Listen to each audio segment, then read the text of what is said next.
ফেসবুকে ঢুকলে দেখা যায় সব সেলিব্রিটিরা অর্ডার দিয়ে অনলাইন থেকে কার্টুনে কার্টুনে মাছ নিয়ে আসতেছে। অনলাইনে সবকিছু দাম কমে গেছে। ভাগ্য দেখেন, সবাই কিন্তু ইলিশ মাছ মোটামুটি সবাই খেয়েছে। আমার কপালটা দেখুন, নিজের দেশের মাছ ইলিশ সেটা এখনো পর্যন্ত খেতে পারলাম না। একটু সরিষা ইলিশ খাবো, একটু বেগুন ইলিশ খাবো, কচু দিয়ে ইলিশ খাবো, আর একটু ঝাল ঝাল করে ইলিশ। দেখুন আমার কপালে কি জুটলো, শুকনা শুকনা মুড়ি আর শুকনা শুকনা। হ্যালো গাইস, আসসালামু আলাইকুম। সবাই কেমন আছেন? আশা করি সবাই ভালো আছেন। কে কোথা থেকে দেখতেছেন মিনি ব্লগটা অবশ্যই একটু কমেন্টে জানিয়ে দিবেন। যারা নতুন সদস্য আমার পরিবারে জয়েন হইতেছেন তাদেরকে মন থেকে দোয়া রইল এবং অনেক অনেক ভালোবাসা। আজকের মিনি ব্লগটা আমি সকাল থেকে শুরু করতেছি। এই তো সকালবেলা ছেলেদেরকে নাস্তা পানি কোনো রকম করে দিয়ে তাকে তো আমি মাদ্রাসায় পাঠিয়ে দিয়েছি। তারপরে যেটা করলাম, অনেকগুলো বুট বাসায় ছিল অনেকদিন ধরে, তো ভাবতেছি এগুলোকে আর না রেখে এগুলোকে খেয়ে ফেলি। তো যে ভাবনা সেই কাজ, ওই তো ভিজিয়ে রেখে তারপরে এক গামলা নিয়ে বসে পড়লাম খাওয়ার জন্য। হয়ে এক জ্বালা, সকালবেলা খাওয়ার সময় ভাবি দুপুরবেলা কি রান্না করব,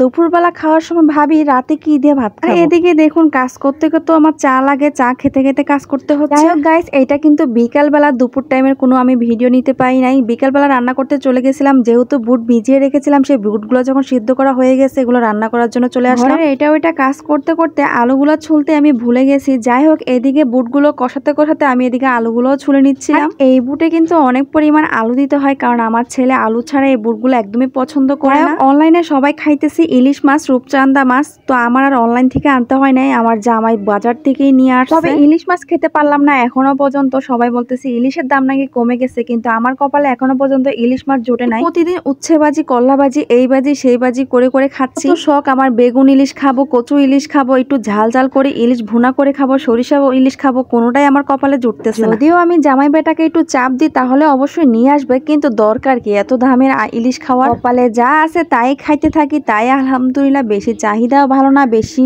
আশাও ভালো না। তবে আমার জামাই যখন বাজার করতে যায় আমি বলি না কখনো এই মাছটা নিয়ে আসবা, সেই মাছটা নিয়ে আসবা। ওর যেটা ভালো লাগে, যেটা দামে মন চায় সেটাই নিয়ে আসে। এই দেখুন না, গতকালকে রাতে এতগুলো মাছ নিয়ে আসছে। যদিও মাছগুলো অনেক তাজা ছিল, আর সেই মাছগুলো হচ্ছে পোয়া মাছ, আর একটা ছিল রূপচাঁদা মাছ। ইলিশ মাছের দাম বেশি, কিন্তু এই মাছের যে দাম কম তাও কিন্তু না, এই মাছেরও কিন্তু অনেক দাম। তাছাড়া সাগরের মাছ বলতে দাম। আমি শুনেছি সাগরের মাছ খেলে নাকি ক্যালসিয়াম পাওয়া যায়, কারণ সাগরের মাছে কিন্তু অনেক ভিটামিন আছে। গাইস, অনেক বকবক করলাম ইলিশ মাছ নিয়ে। ইলিশ মাছ খাওয়াটা আসলে আমার অনেক শখ, অন্তত একবেলার জন্য। যদি কেউ খাওয়াইতে চান অবশ্যই একটু কমেন্টে জানিয়ে দিন। এই মুড়িগুলা বাদ দিয়ে আপনার বাসায় তাড়াতাড়ি চলে যাব, মিষ্টির হাড়ি নিয়ে যাব। ও আচ্ছা, আমি কি রান্না করলাম আজকে রাতের জন্য সেটা বলতেই তো ভুলে গেলাম। দেখুন না, রূপচাঁদা মাছ ভুনা করছি আর পটল ভাজি করছি। আর রান্না বান্না শেষ করে আমি কয়টা মুড়ি দিয়ে ছোলা বুট খেয়ে নিলাম। অনেক জায়গায় শুনতেছি বৃষ্টি হইতেছে, যদিও আমাদের এখানে গতকালকে রাতে বৃষ্টি হয়েছিল, আজকে সারাদিন কোনো রকম বৃষ্টি দেখি না। আর বৃষ্টির পানি পেয়ে আমার গাছগুলো এত সুন্দরভাবে বেয়ে উঠতেছে, বিশেষ করে পুঁইশাকগুলো দেখতে না এত সুন্দর লাগতেছিল। আর মাশাআল্লাহ লেবু গাছে কত সুন্দর লেবু।